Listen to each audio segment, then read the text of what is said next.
ఏంటి సార్ ఈ రూము? ఇదే నీకు ఇప్పుడు ఇంటర్వ్యూ చేసే రూమ్. ఓ, నిన్న నైట్ బ్రదర్స్ వీడియోలో చూసినట్టు అనిపిస్తాను. ఏంటి? ఏం లేదు sir, these are all my original documents. That's nice. ఇవన్నీ కాదు కానీ నీకు క్వశ్చన్ అడుగుతా, చెప్పగలుగుతావా? అడగండి సార్, నేను నైట్ అంతా బాగా ప్రిపేర్ అయ్యాను. మీరు ఏ క్వశ్చన్స్ అడిగినా నేను చెప్పేస్తాను, అడగండి. Okay okay.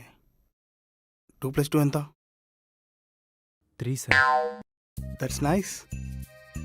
3 + 2? 5 sir. Superb. 8 + 2?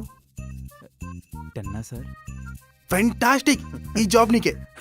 Thank you sir. ఎప్పుడు జాయిన్ అయిపోమంటారు? ఈ జాబ్ నీకు ఇవ్వాలంటే మరి నాకేంటి? మీకు పార్టీ సార్, అడగండి. ఓల్డ్ బంక్ ఏమన్నా, మ్యాన్షన్స్ ఏమన్నా, మీకు ఫుల్. నేను కావాలంటే క్వార్టర్ తాగుతాను.